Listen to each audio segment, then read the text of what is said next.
Hey everybody, this is Michele. And this is Julee. Welcome to A Blonde, a Brunette, and a Mic podcast. What is our podcast all about, you ask?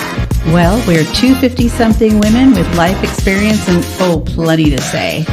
Which is exactly what we're going to do right now. Hey, this is Julee, the brunette, and I'm here today by myself. And I'm going to record this episode with the blonde over the Midwest with her sweetheart. And as all of you may know, in the last few days, they had a massive glitch in a system that affected the airlines and a lot of other stuff too. And so Michele was headed to Cancun and the flights were all canceled. So she can't go. Now she's not going. So kind of a bummer for her. But I'm excited for her to come home when she does, because of course we miss her here. It's been crazy around here, and I'm excited to record today on my own, just a little monologue, if you will, a soliloquy of sorts, and really just bring you some thoughts I have on a topic I've been kind of thinking about a lot lately. So I recently had this conversation with someone about what is normal. And when I run across people saying, oh, that's so normal, or it's a normal thing, I have this question in my mind about, well, what is normal? Because your normal might be different than my normal. So I guess the question is, do you have any thoughts on that? And do you think that no one is normal? I mean, agree or disagree, I don't know, but I really wanted to dig into this a little bit further because I feel like the constraints we have on what we see gives us the idea that what is around us is normal. And what's normal to me, like I said before, might not be normal to somebody else. So I'm not talking about like white, male, hetero, anything like that. I'm not talking about that. I'm just talking about what we as human beings, and, you know, we're smart people out there, but what we do to be, quote, normal. And I think the idea is that we seek acceptance and approval, you know, from the people that we choose, the chosen group, or the people that we want to identify with and belong to. And so we, in turn, will behave in a way that these people around us will accept us. And we will fit in. So you're not kicked out. So you're not shunned. So you're not canceled in this particular area. And this is probably something that they deal with a lot in the teenage years, I would imagine, because every kid, well, just about every kid, wants to be in the know, in the group, in the normal, if you will, and be accepted. And that's why you see, you know, the trends that you see and the clothing that you see and the makeup and the games and all that kind of stuff, is because they're trying to figure out what their normal is. And so as you kind of grow up and determine, you know, what your persona is going to be, what is important to you, then your normal starts to kind of coincide with that. So again, going back, my normal, again, might be different than yours. And I think another component to this might also be that a lot of this, of course, depends on how you grew up. If you grew up in a more traditional household, then you probably have more, quote, norms that have been imposed on you throughout your childhood and into early adulthood. You know, they could be beliefs, you know, the interactions with others, the things that you're taught by your parents. If you're in a environment that is very strict and maybe rigid, then you're going to learn things that are different than a kid who grew up in a more non-traditional household or with parents that are a lot more flexible or that have more wide-ranging views, you know, that sort of thing. Every one of us hopefully is taught good, bad, and different, you know, taught how to be a good person. And so being a good person doesn't necessarily mean that you are going to be a part of what's considered, quote, normal. Because as you get older, and what I've noticed is that the people who define themselves and have their own unique sense of style are not necessarily going to be considered a part of what that norm looks like.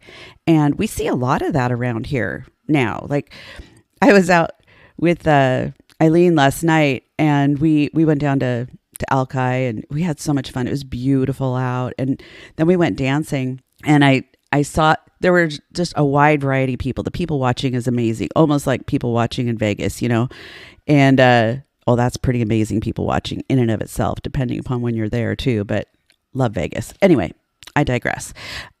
We see these people that are there, and this dude walks in, and I swear to God, he was a Snoop wannabe. He had the Snoop hair, he had the Snoop walk, he had the Snoop swagger.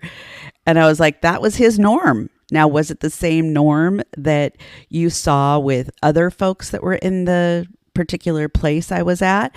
No, he pretty much stood out and was a little bit more unique, I would say, but he had his own style. And I think a lot of that had to do with his level of confidence, which also directly relates to how he carries himself. And, he was a grown man. So obviously, he's had time to kind of perfect his style and what his normal is. But it definitely wasn't the same as what a lot of other people were doing or seeing or dressing or whatever. But it didn't matter. Who cares? His normal's different than my normal. And I respect that because that's his world. And, mine isn't always going to be how things are. And that's the beauty of kind of living in a, more diverse society, I think, too. So I think if you were a kid, you're going to carry on what your family maybe taught you, or you didn't like it and you wanted to be more in the norm. And so you did more conforming kinds of behaviors because you wanted to be accepted by those that were important to you outside of your family. So just because something's foreign to you, doesn't mean that it is foreign to other people. So if you think about, like, for example, traveling, to a new country. Traveling to a new country is a really cool thing because it does give you a definite sense of what's not the same, as what you're accustomed to. And you're learning all kinds of cool stuff because the society that's there is different than what you have experienced, yourself. I think that's what makes things like traveling more of a magical experience because you are not living in your normal everyday life. Now, I know when I've traveled and have been gone for periods of time, there was a couple of years or 3 years ago now, maybe 4, I went to Bali.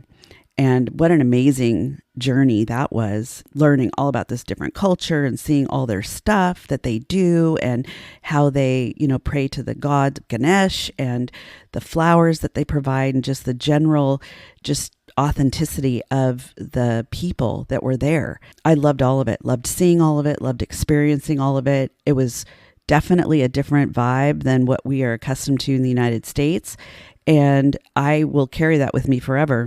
But I couldn't wait to get home. I couldn't wait to get back to my own normal. I got a little homesick because I wanted to kind of get back into what felt good to me and what felt normal to me, my own routine and things. And there's nothing wrong with that.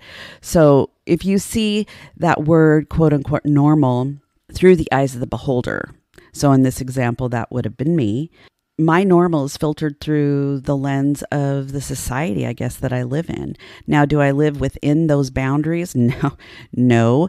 And that's kind of always been how I wanted to operate. I didn't want to be the same as everybody else. You want to be your own unique style. But I still wanted to be in an area or back in my home where I felt more familiar and did the things that were normal to me. And, the people that I left behind, they're doing the things that are normal to them too. There's nothing wrong with that. So if your behavior, if you have to ask yourself this, if your behavior isn't perceived as, quote, normal in today's society, you kind of find that people will maybe hide that behavior because there is maybe shame in it, or they don't want to be judged. They don't want to be scrutinized, by others. So like, for example, gambling. Let's use gambling as an example. Gambling, especially if you've got an issue with gambling, is not within the norm. And people will hide that because they don't want to be scrutinized. Let's take pornography. I mean, a lot of people probably watch pornography And we don't know about it because it's not like something that they advertise, but it's one of those booming industries that's out there. It's not my jam by any means, but I'm sure there are a lot of people that I know who watch it.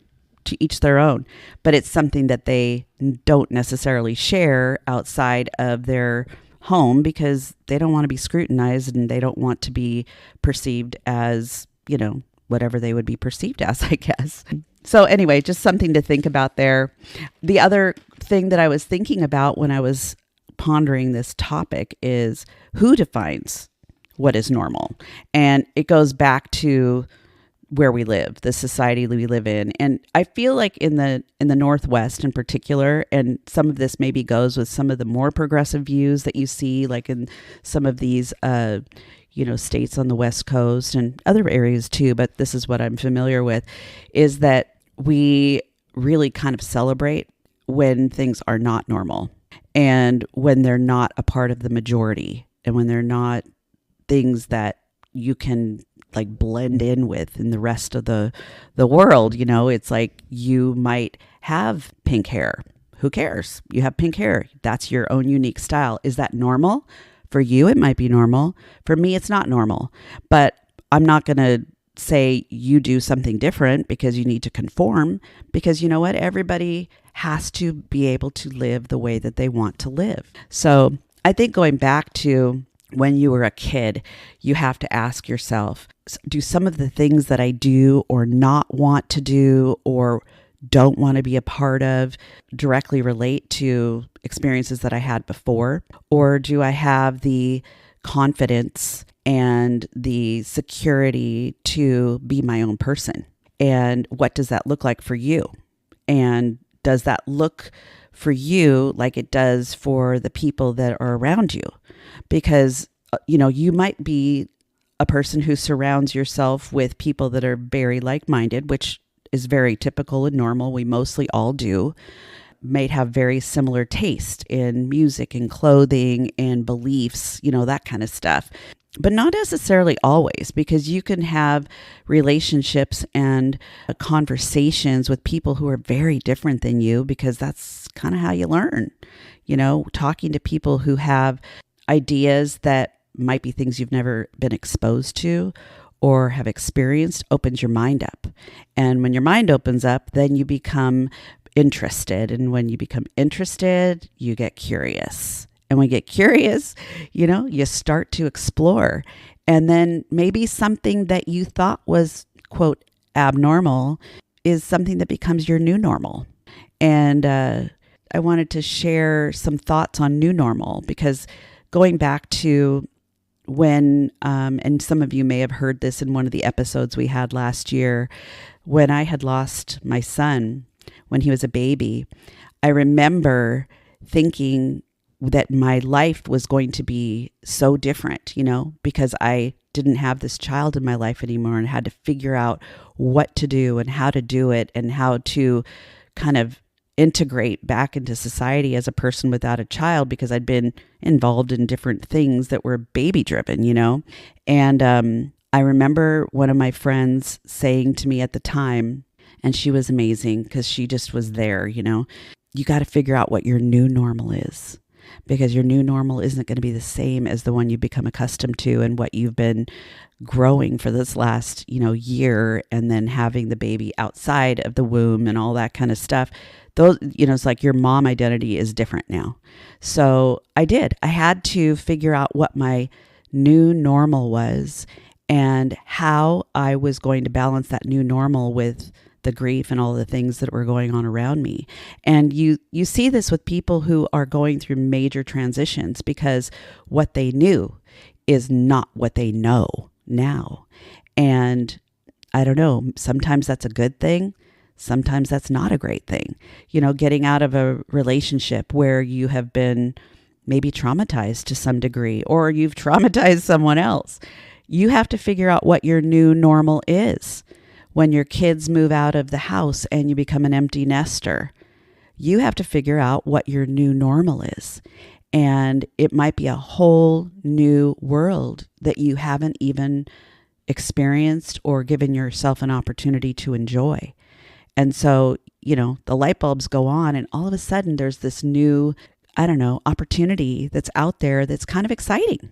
So being normal, if you will, in today's society doesn't necessarily mean that you have to conform to everything that's going on around you. You got to be your own person, and you've got to feel comfortable in your own skin. And whatever that entails, you have to determine that for yourself, and don't let anybody else tell you otherwise. So those are the thoughts from the Brunette today, kind of a short little snippet.